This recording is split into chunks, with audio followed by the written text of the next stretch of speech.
Assalamualaikum warahmatullahi wabarakatuh. Selamat siang teman-teman sekalian. Perkenalkan, saya Yulia Hairani selaku moderator dari kelompok 10. Baiklah, pada siang hari ini kami akan mempresentasikan materi tentang praktik pendidikan masyarakat. Yang saya hormati Bapak dosen selaku mata kuliah keterampilan dasar pendidikan luar sekolah, dan yang saya banggakan teman-teman saya sekalian. Baiklah, untuk mempersingkat waktu, saya persilahkan kepada kelompok. Untuk materi pertama akan dijelaskan oleh Alfitri. Kepada Alfitri dipersilahkan.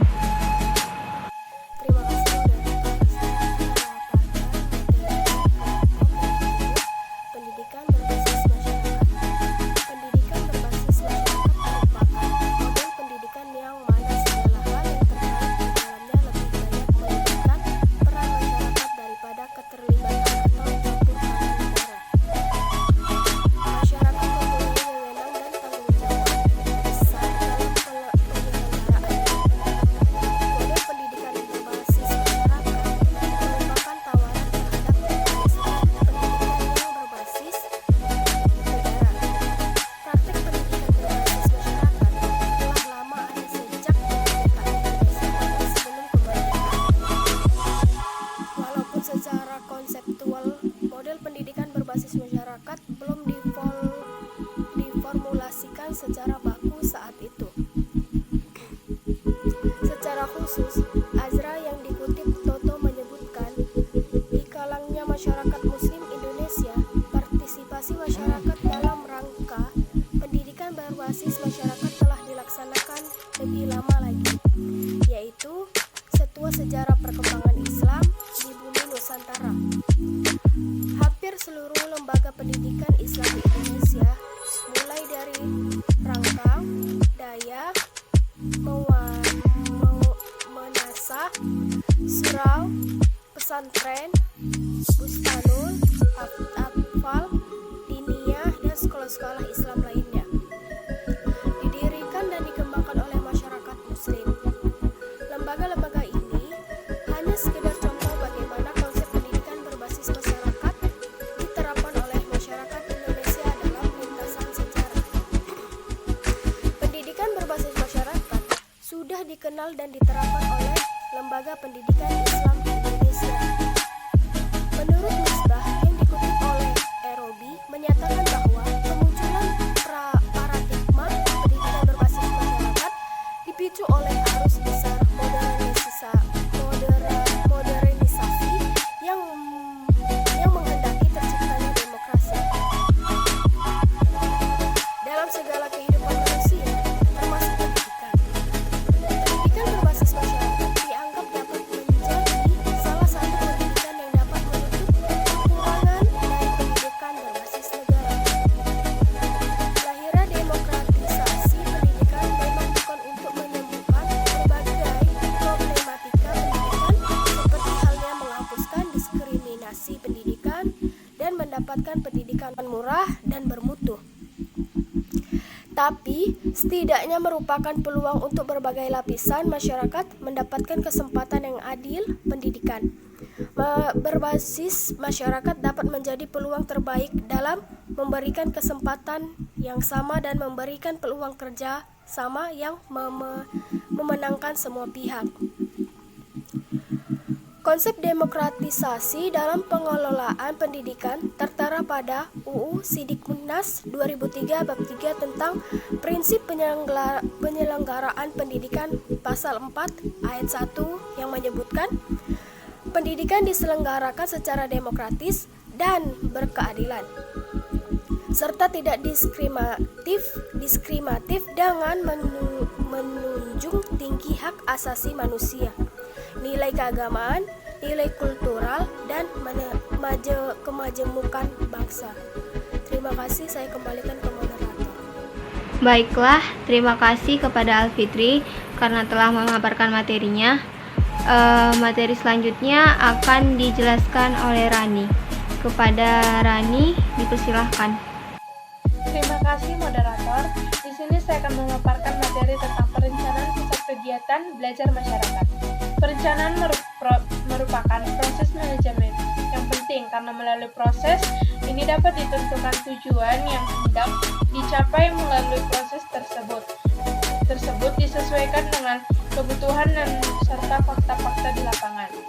Dalam proses perencanaan PKBM sebagai suatu tempat untuk pendidikan masyarakat, perlu adanya suatu perencanaan yang baik dengan perhatian penggunaan strategi yang tepat. Melalui perencanaan yang matang, PKBM akan dapat menjadi lembaga pendidikan yang mampu meningkatkan kualitas hidup masyarakat dan mewujudkan sumber daya manusia yang berkualitas. PKBM merupakan suatu tempat di mana seluruh kegiatan belajar masyarakat dalam rangka meningkatkan potensi yang dikelola dan diselenggarakan sendiri oleh masyarakat sejalan dengan perkembangan ilmu, pengetahuan, dan teknologi serta masalah-masalah pendidikan masyarakat serta kebutuhan atau pendidikan masyarakat. Definisi PKBM terus disempurnakan terutama dengan perkembangan ilmu, pengetahuan, dan teknologi, kebutuhan lembaga, sasaran, kondisi, daerah, serta model pengelolaan. PKBM adalah tempat atau wadah untuk mempersiapkan warga masyarakat agar bisa lebih mandiri dalam memenuhi kebutuhan hidupnya, termasuk dalam meningkatkan pendapatnya. Keberadaan pusat kegiatan belajar masyarakat atau PKBM merupakan bentuk respon terhadap adanya berbagai permasalahan di Indonesia yang membutuhkan dukungan satuan pendidikan non-formal untuk memecahkan segala problematika tersebut. Dalam Undang-Undang Nomor 20 Tahun 2003 tentang Sistem Pendidikan Nasional disebutkan bahwa PKBM merupakan satuan pendidikan non-formal. PKBM sebagai satuan pendidikan non-formal merupakan unit yang sangat penting dalam pelaksanaan program pendidikan anak usia dini dan program pendidikan non-formal. Posisi penting ini terletak pada banyaknya sasaran program PAUD dan PNFI, namun masih terbatasnya lembaga pendidikan yang mampu menjalankan program sasaran tersebut. Dalam pedoman pembentukan dan penyelenggaraan PKBM, Direktor Pembinaan Pendidikan. Baiklah, terima kasih kepada Rani karena telah memaparkan materinya. Materi selanjutnya akan dijelaskan oleh saya sendiri, yaitu peran pemerintah dan masyarakat dalam pendidikan berbasis masyarakat. Pendidikan berbasis masyarakat dalam pembelajaran berupaya untuk mengaktualisasikan potensi dan kemampuan peserta didik dengan mengakomodasikannya melalui pendidikan yang dikelola dan dilaksanakan oleh masyarakat. Karena masyarakat itu lebih mengetahui dan menyadari kebutuhan dan segala hal yang diinginkan daripada pemerintah yang mungkin berorientasi menyelenggarakan pendidikan yang seragam pada kepentingan tertentu. Peran pemerintah dalam pendidikan berbasis masyarakat hendaknya didasarkan pada hubungan kemitraan atau partnership. Artinya pemerintah tidak lebih dari sekedar pelayanan, fasilitator, pendamping, mitra, dan penyandang dana bagi pendidikan berbasis masyarakat.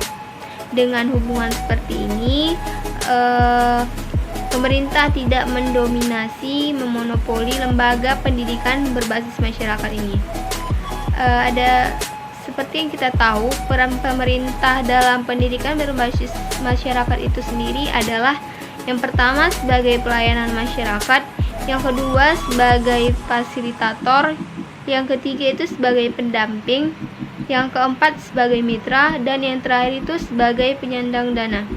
Sementara peran masyarakat dalam pendidikan berbasis masyarakat itu sendiri adalah yang pertama itu ada sebagai perencana, yang kedua sebagai pelaksana, yang ketiga itu sebagai pengambil kebijakan, dan yang terakhir itu sebagai evaluator. Sekian dari penjelasan saya.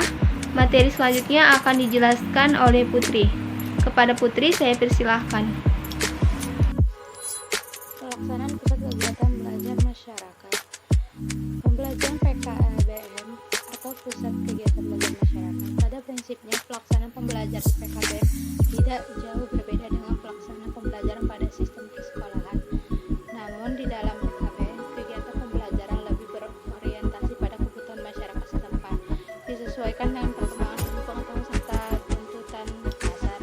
Di samping itu, warga belajar yang ada di PKBM tidak dibatasi oleh bagaimana dalam pendidikan sekolah. Adapun kegiatan dalam pelaksanaan PKBM berdasarkan Balai Pengembangan Kegiatan Belajar tahun 2001 adalah yang pertama, motivasi warga belajar, dan yang kedua, mengadakan dan atau mengembangkan bahan belajar bagi warga belajar, bahan pengajar pokok bagi tutor atau narasumber, dan yang ketiga, melaksanakan proses belajar mengajar. Kemudian yang keempat, melalui proses dan pendidikan non formal diselenggarakan dengan langkah-langkah pengorganisasian warga belajar, mengelompokkan warga belajar berdasarkan jenis keterampilan yang dimiliki, serta menetapkan jadwal pembelajaran, lalu mempersiapkan administrasi pembelajaran. Terima kasih kepada Putri karena telah memaparkan materinya. Baiklah, untuk acara selanjutnya yaitu ada sesi tanya jawab. Kami dari kelompok 5 akan memilih 3 pertanyaan random dari teman-teman. Jadi jika ada yang ingin bertanya, silahkan bertanya pada kolom komentar di Sibda. Kami akhiri presentasi kami. Jika ada kesalahan pada kata-kata kami atau maupun penjelasan, kami mohon maaf. Assalamualaikum warahmatullahi wabarakatuh.